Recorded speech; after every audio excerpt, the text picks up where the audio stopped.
خداوند کے زندہ اور پاک کلام میں سے یرمیہ کی کتاب اس کا 8واں باب۔ خداوند فرماتا ہے کہ اس وقت وہ یہودا کے بادشاہوں اور اس کے سرداروں اور کاہنوں اور نبیوں اور یروشلم کے باشندوں کی ہڈیاں ان کی قبروں سے نکال لائیں گے، اور ان کو سورج اور چاند اور تمام اجرام فلک کے سامنے، جن کو وہ دوست رکھتے اور جن کی خدمت و پیروی کرتے تھے، جن سے وہ صلاح لیتے تھے اور جن کو سجدہ کرتے تھے، بچھائیں گے۔ وہ نہ جمع کی جائیں گی نہ دفن ہوں گی، بلکہ روئے زمین پر کھاد بنیں گی۔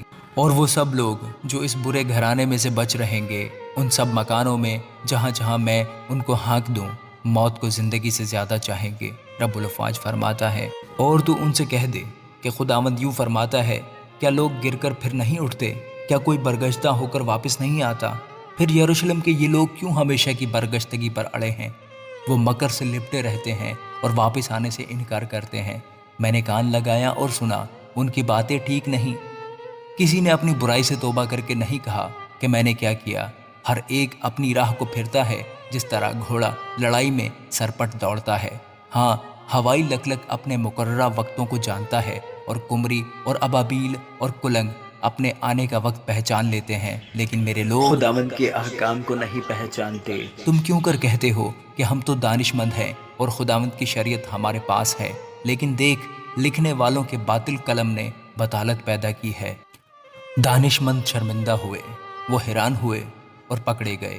دیکھ، انہوں نے خداوند کے کلام کو رد کیا، ان میں کیسی دانائی ہے۔ پس میں ان کی بیویاں اوروں کو اور ان کے کھیت ان کو دوں گا جو ان پر قابض ہوں گے، کیونکہ وہ سب چھوٹے سے بڑے تک لالچی ہیں، اور نبی سے کاہن تک ہر ایک دغا باز ہے۔ اور وہ میری بنت قوم کے زخم کو یوں ہی سلامتی سلامتی کہہ کر اچھا کرتے ہیں۔ حالانکہ سلامتی نہیں۔ کیا وہ اپنے مکروہ کاموں کے سبب سے شرمندہ ہوئے؟ وہ ہرگز شرمندہ نہ ہوئے، بلکہ وہ لجائے تک نہیں۔ اس واسطے وہ گرنے والوں کے ساتھ گریں گے، خداوند فرماتا ہے۔ جب ان کو سزا ملے گی تو وہ پست ہو جائیں گے۔ خداوند فرماتا ہے کہ میں ان کو بالکل فنا کروں گا، نہ تاک میں انگور لگیں گے اور نہ انجیر کے درخت میں انجیر، بلکہ پتے بھی سوکھ جائیں گے، اور جو کچھ میں نے ان کو دیا جاتا رہے گا۔ ہم کیوں چپ چاپ بیٹھے ہیں؟ آؤ اکٹھے ہو کر محکم شہروں میں بھاگ چلیں اور وہاں چپ ہو رہیں، کیونکہ خداوند ہمارے خدا نے ہم کو چپ کرایا اور ہم کو اندرائن کا پانی پینے کو دیا، اس لیے کہ ہم خداوند کے گنہگار ہیں۔ سلامتی کا انتظار تھا پر کچھ فائدہ نہ ہوا، اور شفا کے وقت کا پر دیکھو دہشت۔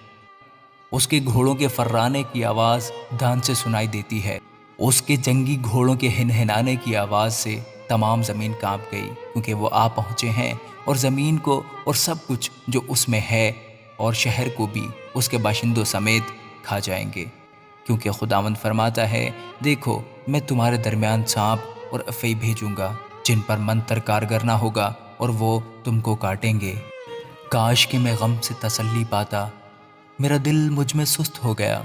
دیکھ، میری بنت قوم کے نالہ کی آواز دور کے ملک سے آتی ہے۔ کیا خداوند صیون میں نہیں؟ کیا اس کا بادشاہ اس میں نہیں؟ انہوں نے کیوں اپنی تراشی ہوئی مورتوں سے اور بیگانہ معبودوں سے مجھ کو غضبناک کیا؟ فصل کاٹنے کا وقت گزرا، گرمی کے ایام تمام ہوئے، اور ہم نے رہائی نہیں پائی۔ اپنی بنت قوم کی شکستگی کے سبب سے میں شکستہ حال ہوا۔ میں کڑتا رہتا ہوں۔ حیرت نے مجھے دبا لیا۔ کیا جلاد میں روغن بلسان نہیں ہے؟ کیا وہاں کوئی طبیب نہیں؟ میری بنت قوم کیوں شفا نہیں پاتی؟ آمین۔